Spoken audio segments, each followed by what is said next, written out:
എന്താണ് ആഴക്കടലിൽ ശരിക്കും സംഭവിക്കുന്നത്? എന്തുകൊണ്ടാണ് ആഴക്കടലിൽ മാത്രം കാണപ്പെടുന്ന മീനുകളൊക്കെ മുകളിലേക്ക് സൂര്യപ്രകാശത്തിലേക്ക് പൊങ്ങി വരുന്നത്? എന്നാൽ അതിന്റെ സത്യാവസ്ഥ എന്താണെന്ന് നമുക്ക് നോക്കിയാൽ, ഡീപ് സീ അഥവാ ആഴക്കടലിൽ മാത്രം കണ്ടുവരുന്ന ഒരു മീനുകളാണ് ഈ ആംഗ്ലർ ഫിഷ് എന്ന് പറയുന്നത്. അതൊരു ഫാമിലിയാണ്. ആ ഫാമിലിയിൽ ഇഷ്ടംപോലെ മീനുകൾ വേറെ. അതിൽപ്പെട്ടൊരു മീനാണ് ഈ ഹംപാക്ക് ആംഗ്ലർ ഫിഷ് എന്ന് പറയുന്ന മീൻ. അതായത് ബ്ലാക്ക് സീ മോൺസ്റ്റർ എന്നുകൂടി അതിനൊരു വിളിപ്പേരുണ്ട്. ഇവർ ഏകദേശം 6500 അടി താഴ്ചയിലാണ് കാണപ്പെടുന്നത്. അതായത് 2000 മീറ്റർ, ഏകദേശം 2 കിലോമീറ്ററോളം ആഴക്കടലിൽ.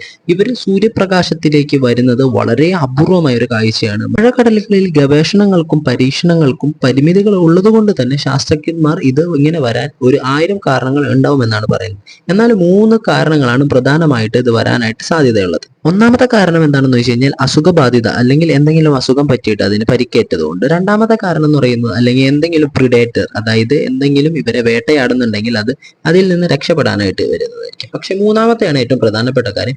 എൽ നിനോ എന്ന് പറയുന്ന ഒരു ക്ലൈമറ്റ് ചേഞ്ച് ആണ്. അതായത് ഒരു നാച്ചുറലിന്റെ ടെമ്പറേച്ചർ അപ്വെല്ലിംഗ് എന്ന് പറയും. ഇപ്പോൾ ചൂടുള്ള സ്ഥലത്ത് തണുപ്പാവുക, തണുപ്പുള്ള സ്ഥലത്ത് ചൂടാവുക. അപ്പൊ അങ്ങനെ ടെമ്പറേച്ചർ മാറുന്നതിനനുസരിച്ച് ആഴക്കടലുകളിൽ ടെമ്പറേച്ചർ വ്യത്യാസം വരും. അപ്പോൾ അതിനെ തരണം ചെയ്യാനായിട്ട് ഈ മീനുകൾ മുകളിലേക്ക് പൊങ്ങി വരും.